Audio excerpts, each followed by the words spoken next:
Hi, it's VEDA day 6. It's kind of late on day 6, but I did stuff earlier today and I worked, and so here we are.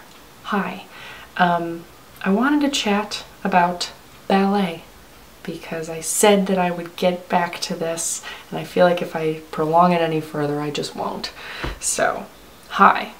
We left off talking about my injury and how being injured in a company is essentially horrible because you have to push through everything until you're practically broken, which is what happened to me. So anyways, I left Pittsburgh Ballet Theater after being there for only 8 months, I believe. I moved back to Chicago to get this surgery. So I got surgery on my ankle, got bones removed, etc. And I was in a boot and I couldn't walk. For 4 weeks I probably couldn't walk at all, and then eventually I could walk on it, and then eventually I was put into physical therapy. I started my YouTube channel, I started posting videos on my YouTube channel on April 6th, which was during the period where I couldn't walk, and I wasn't really going anywhere, and I didn't have a lot of plans because essentially ballet was my entire life, and then I didn't know what I was doing. So I started a YouTube channel. And then that summer,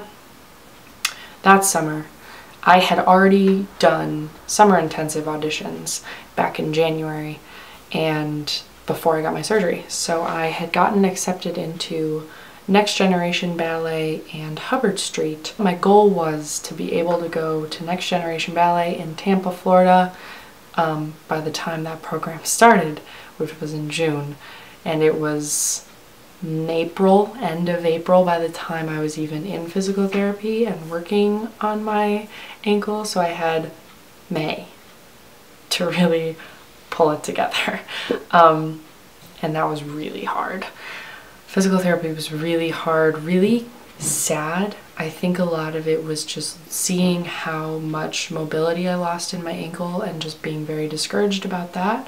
The point on my foot was horrible, and I remember looking at it and just being like, I think I cried the first time I tried to point my foot after I got my boot off, because it was just like really depressing and really daunting. I ended up going to Next Generation, which was essentially the first time I had put pointe shoes on for months. And I warned the director there that I hadn't done pointe in a while, and that was really hard. I felt really behind, and anytime pointe work was involved, I knew that I just wasn't at the level that I used to be at, which was really hard for me. I was definitely one of the older people in the program, and I was being looked at for Next Generation Ballet's year-round program. And I was thinking about either going to Tampa for that year-round program or going back to Pittsburgh, because the program I was at in Pittsburgh was 2 years long and I had only done the first year. So while I was at this program, basically I called my dad and I was like, yeah, send Pittsburgh an email saying that I'm gonna come back. And he was like, oh, okay. And then I got home from that.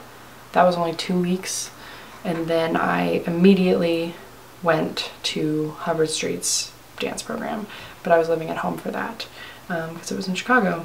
And that was a whirlwind because I started thinking, like, maybe if pointe doesn't work out, like if I can't get back on pointe after this surgery and be really confident in my abilities to do pointe, then maybe I will become a modern dancer.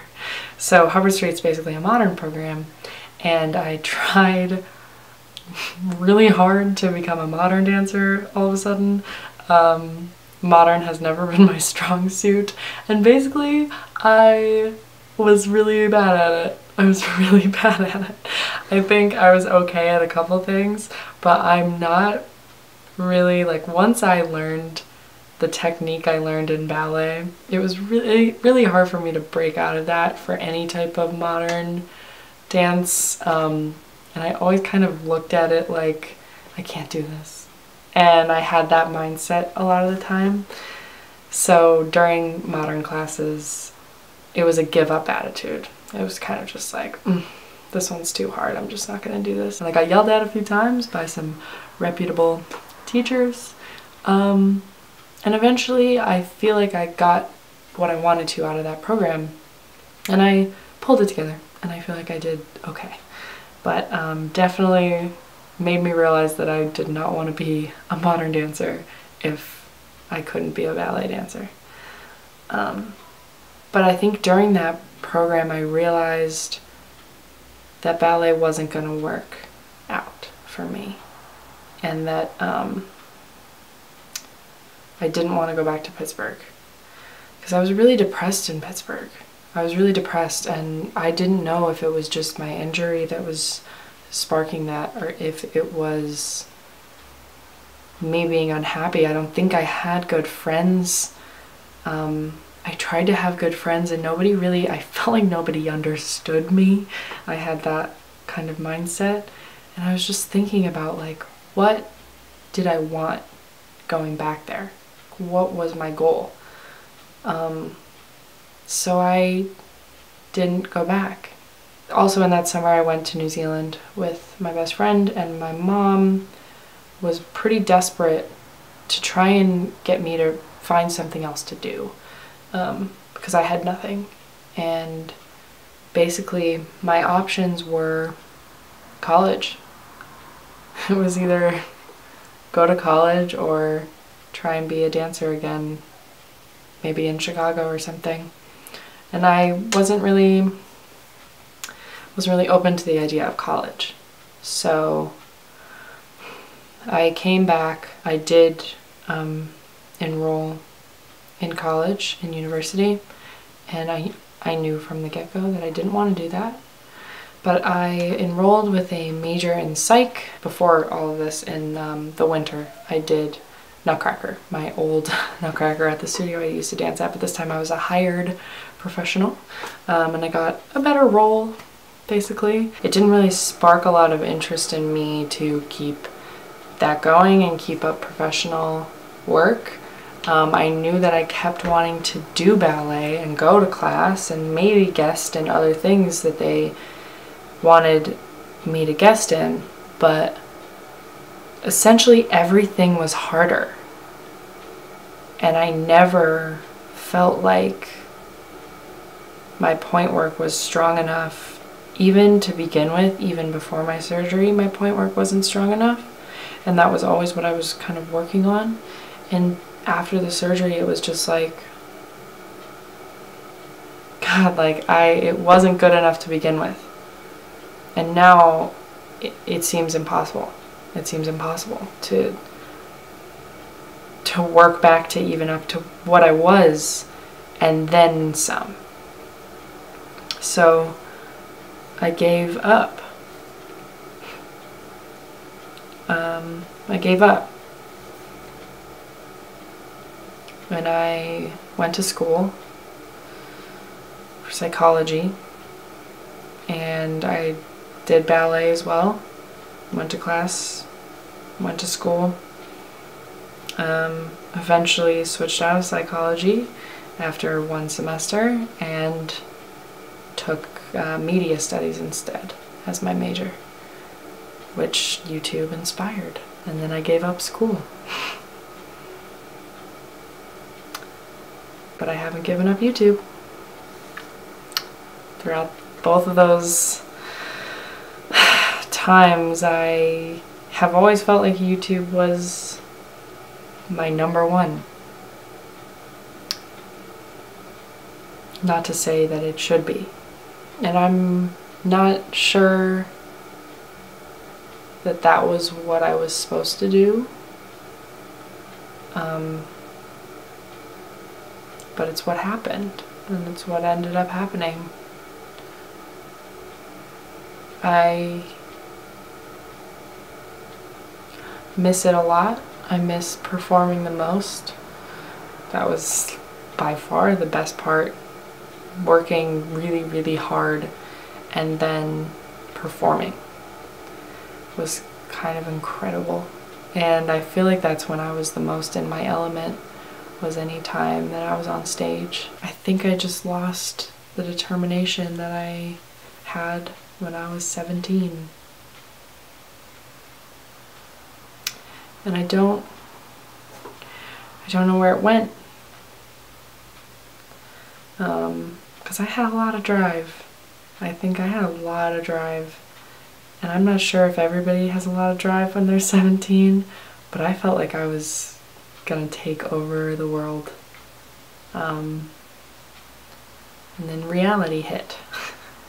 It's harder to take over the world than I thought. This is hard to talk about, I guess. Even though it's all stuff that you know very clearly, because I am here and I'm not a ballet dancer. And I've talked about this before. But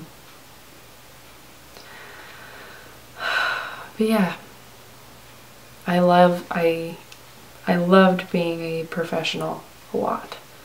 I loved performing, and I'm so happy when I perform. And now I haven't taken a class since December.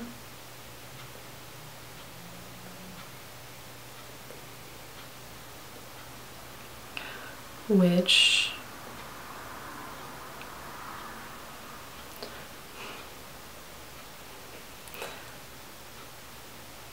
is unfortunate. It's kind of crazy how something can just be your everything, and then one day it's not. You just kind of have to figure out what you're doing. And that was probably the hardest part, is just figuring out what to do after. Because I really didn't want to go to school ever. I didn't want to go to university ever. But I'm glad I did. And I'm glad I kind of like figured out what I wanted from that. I don't think I wasted time. I think I learned a lot, and I kind of figured out what was important to me from school. So, yeah. There is no end to this, you know? It's not like this is the last ballet chat, necessarily. This feels like the last, but I've had such an experience with ballet that, who knows, I might want to talk about it again. But it's a hard one. It's a hard one for me. So, what are you guys passionate about? And have you ever been really passionate about something that you just stopped being passionate about? I wish I could have done it. I think back a lot, a lot, how much I wish I could have done it. And how I wish I could have just kept going. But, you know, I'm really happy where I am today and what I'm doing now. So, I think it's always going to be hard to think about whether or not I did the right thing. But at the same time, I'm really happy. So, it is what it is. And it happened the way it happened. It happened the way it was meant to happen. I believe that. Okay. I love you guys, and I will see you tomorrow for VEDA Day 7. Bye.